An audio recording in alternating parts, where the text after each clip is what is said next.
Hey, this is Jack, editor at GamingTrend.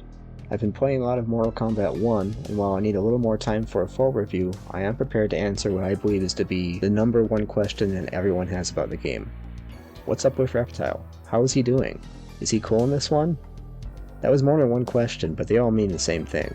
Reptile matters, and I need to talk about him. While I do that, you can watch me mess up some combos in the background. Now, if you're anything like me, you know that Reptile is the greatest Mortal Kombat character of all time. The reasons for this are simple. He is green, and he is a ninja. If you need more than that, consider that he is also the first real Mortal Kombat mystery. The secret character that would go on to define Mortal Kombat's penchant for secrets. He's green, he's mysterious, what more could you possibly want? Well, I can tell you what I want. A good portrayal of Reptile. It's actually my primary criteria for judging how good a Mortal Kombat game can be. Despite being the most important aspect of any Mortal Kombat game, Reptile doesn't always get the respect he deserves. He wasn't playable at all in the last game. Even when he does appear, sometimes the pressure of handling such a beloved character is just too great, and the MK team makes some missteps. So what does Mortal Kombat 1's Reptile get right? Well, you're not going to believe this, but he's green, and he's a ninja. The latter in particular is something that Reptile fans can't take for granted. The MK team went through some weird phases where they wanted him to be all Reptile and no ninja. There's a school of thought that bled into the MK games over time that there were too many ninjas. Due to that, the designers started messing around with all the ninjas to remove the ninja-ness as much as possible. I think Ermac was a mummy or something in the last one. It's pretty wild. These decisions are of course based on a logical fallacy of there being such a thing as too many ninjas. In my view, if you take the ninja away from Reptile, he loses something.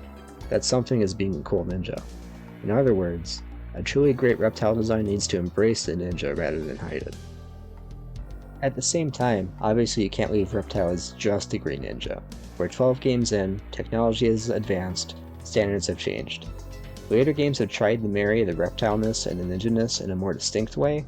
Mortal Kombat 4's alternate costume is probably their best attempt because, to be honest, the more recent designs and stuff like MK9 and MKX are pretty hideous. But Mortal Kombat 1's iteration cuts out all the noise and gets straight to the point. Reptile is a green ninja. Wonderful. We finally made it back to the promised land. That's not even getting into the little details like his little wrist gauntlet things, they resemble reptile scales, or his loincloth flapping about like it's a big lizard tail. On its own, this is a great ninja design. Yet this version of the character also doesn't deny the passage of time.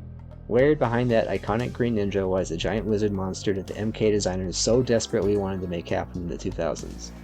He pops in and out of different attacks, almost like some kind of Dr. Jekyll and Mr. Hyde.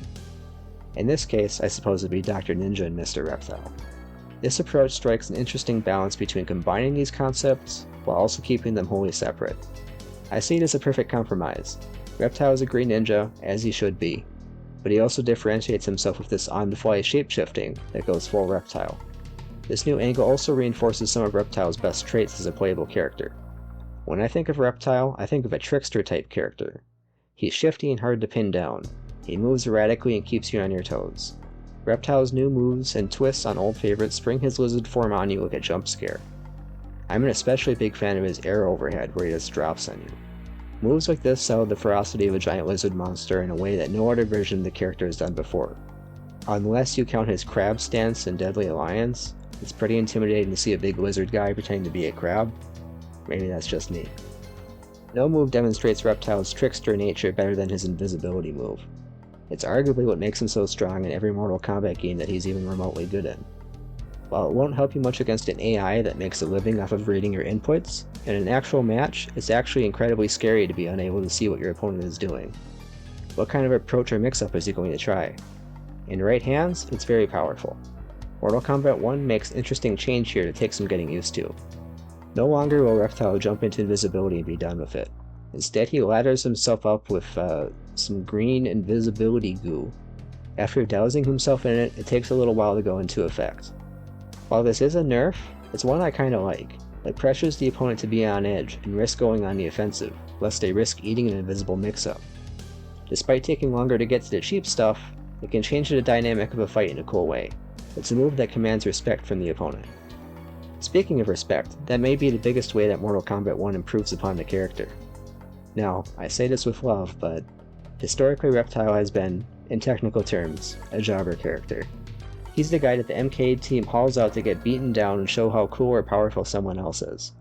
It's a good thing they keep rebooting the timeline, or else he'd need a wheelchair and a couple extra vital organs. He gets beaten up by the heroes, he gets betrayed by his allies, he gets zapped by eggs and then physically possessed and transformed into the final boss of the next game. He never really gets a cool moment or a real victory. It's just constant, never-ending suffering from my cold-blooded comrade, but I suppose that's what makes him so relatable. Admittedly, that last example I gave is pretty cool. I accept it as perhaps the biggest highlight in Reptile's career. After all, he technically became the final boss of the best Mortal Kombat game.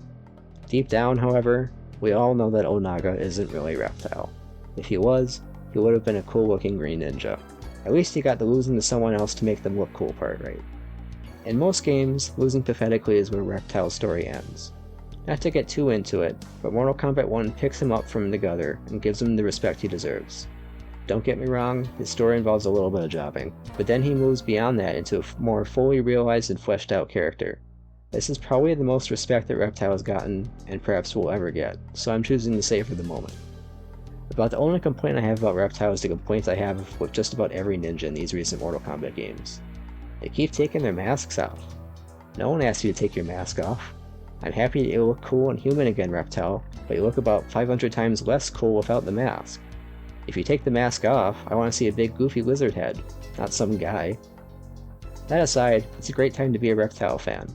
While I know I've covered the most important part of the game already, be on the lookout for a full review of Mortal Kombat 1 on GamingTrend.com in the coming days. If you liked the video, hit the appropriate buttons below. In the meantime, keep on reppin' Reptile.